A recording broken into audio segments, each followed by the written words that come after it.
বাইকের উপর নিষেধাজ্ঞা ভোটের সময় একটা নির্দিষ্ট বিজ্ঞপ্তি থাকে, কিন্তু এবার কি একটু বেশি তাড়াহুড়ো করা হচ্ছে? অন্তত হাইকোর্ট তো সেই প্রশ্নই করছে নির্বাচন কমিশনকে।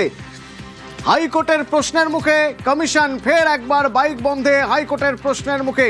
কি বলছে হাইকোর্ট, কি বলছে হাইকোর্টের কি পর্যবেক্ষণ? নির্বাচন কমিশনকে কি বলছে হাইকোর্ট জানবো। অর্ণব রয়েছে আমার সঙ্গে হাইকোর্ট চত্বর থেকে। অর্ণব, দেখো, বিচারপতি কৃষ্ণা রাও আজও প্রশ্ন করে তুলেছেন তিনি, এবং তিনি বলছেন যে রিপ্রেজেন্টেশন অফ পিপলস অ্যাক্ট 1951 এই আইনের প্রয়োগ করে ভোটের প্রক্রিয়া বা এই যে ভোট পুরো পরিচালনা করছে কমিশন, সেটা তারা দেখভাল করে।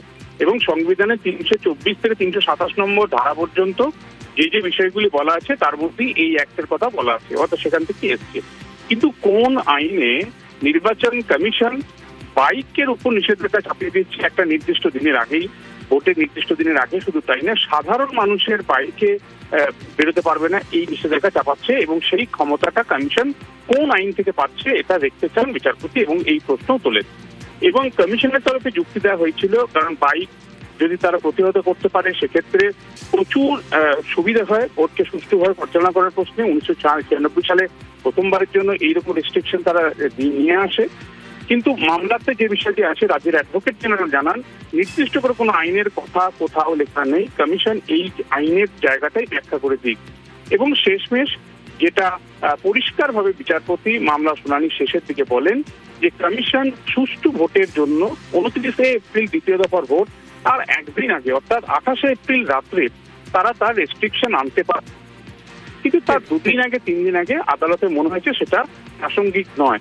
কারণ যে আইন রয়েছে সেই আইনের পুরোটাই নির্বাচন কমিশন, প্রার্থী, যে কোনো রাজনৈতিক দলের প্রার্থী, তাদের এজেন্ট, তাদের এছাড়া কমিশনের যারা কাজের সঙ্গে যারা যুক্ত তাদের ওপর এই শক্তিটা বা তাদের যে ক্ষমতাটা প্রয়োগ করতে পারে সাধারণ মানুষের ওপর, তাদেরকে আটকে দেওয়া, তাদের সাধারণভাবে চলাফেরা করা, সেটা বাইক নিয়ে হোক অন্য ধরনের নিয়ে হোক, সেটা প্রতিহত করা, এবং ভোটের অনেকটা আগে, সাইলেন্ট পিরিয়ডেরও আগে এই জায়গাটাতে আদালতের আপত্তি রয়েছে। শুনানি শেষ হয়েছে এবং মনে করা হচ্ছে আজকেই এই মামলার রায় ঘোষণা হবে, এবং সেটা হয়তো কলকাতা হাইকোর্টের ওয়েবসাইটে খুব তাড়াতাড়ি সন্ধ্যে বা রাতের মধ্যেই আসবে। নজর থাকবে অর্ণব। তবে আরো একটা গুরুত্বপূর্ণ খবর তোমার থেকে নেব, যেমন পুলিশ পর্যবেক্ষকের অপারেশন চেয়ে মামলা 24 ঘন্টার মধ্যে কমিশনকে জবাব দেওয়ার নির্দেশ।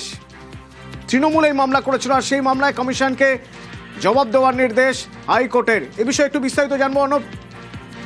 এবং বিচারপতি কৃষ্ণা রাওয়ের বলে তৃণমূল কংগ্রেসের তরফে একটি নির্দিষ্ট মামলা করা হয়, এবং দক্ষিণ 24 পরগনার পুলিশ পর্যবেক্ষক তিনি বিজেপির নির্দিষ্টভাবে নেতাদের সঙ্গে একটি জায়গায় বৈঠক করছেন, এবং তার ভিডিও ফুটেজও তাদের কাছে রয়েছে।